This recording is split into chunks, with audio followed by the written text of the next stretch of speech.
பாலிடிக்ஸில் விப்பு, பாலிட்டியில் விப்பு, தமிழில் சொல்லணும்னா கொரோடா. இவரோட வேலை என்ன? இந்த கொரோடா எப்போலேருந்து நடைமுறைக்கு வந்தது? இவரோட வேலை என்ன? இதை பற்றி தான் பார்த்தீங்கன்னா பார்க்க போகிறோம். இந்த கொரோடா யூகேல, இங்கிலாண்டில் 18ஆம் நூற்றாண்டில் பிரிட்டிஷ் பார்லிமெண்டில் கட்சியை ஒழுங்குபடுத்த கொரோடா முறை அப்போ நடைமுறைக்கு வந்தது. பிரிட்டிஷர்ஸ் தொடர்ந்து காமன்வெல்த் நாடுலையும் இந்த கொரோடா முறை பார்த்தீங்கன்னா பரவுனது. காமன்வெல்த் நாடுனா பிரிட்டிஷ் கிட்ட அடிமைப்பட்ட நாடு தான் காமன்வெல்த் நாடு அப்படின்னு சொல்லுவாங்க.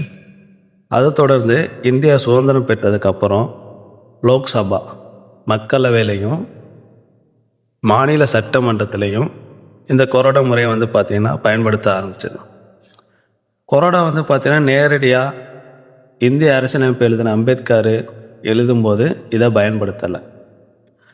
கட்சி தாவல் தடை சட்டம் கொண்டு வந்ததுக்கப்புறம் தான் இந்த கொரோடாக்கும் மறைமுகமாக ஒரு பவர் வந்தது.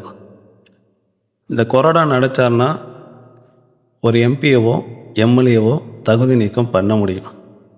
யார் மூலியமான ஸ்பீக்கர்கிட்ட சொல்லி, அதாவது அந்த கட்சிக்கு எதிராக அவர் வாக்களித்தாலோ இல்லை கட்சிக்கு எதிராக செயல்பட்டாவோ அந்த கொரோடா அவரை தகுதி நீக்கம் பண்ணலாம் ஸ்பீக்கர்கிட்ட சொல்லி. இப்போதைக்கு தமிழ்நாட்டில் சீஃப் விப்பாக இருக்கிறது சபரிநாதன். இந்த விப்பு கொரோடா பதவி பார்த்தீங்கன்னா கேபினட்டோட ஒரு முக்கியமான பதவி அப்படின்னு சொல்லலாம். இவங்க பார்த்தீங்கன்னா சட்டசபைக்கு எல்லாம் கரெக்டாக வராங்களா, அரசு கொண்டு வர அந்த சட்டத்துக்கு நம்பிக்கை வாக்கெடுப்பில் அரசுக்கு சாதகமாக வாக்கு எடுக்கிறாங்களா இல்லை மாற்றி வாக்கு எடுக்கிறாங்களா, அரசுக்கு எதிராக செயல்பட்டால் அவரை தகுதி நீக்கம் பண்ணலாம். இதுதான் ஒரு கொரோடாவோட வேலை.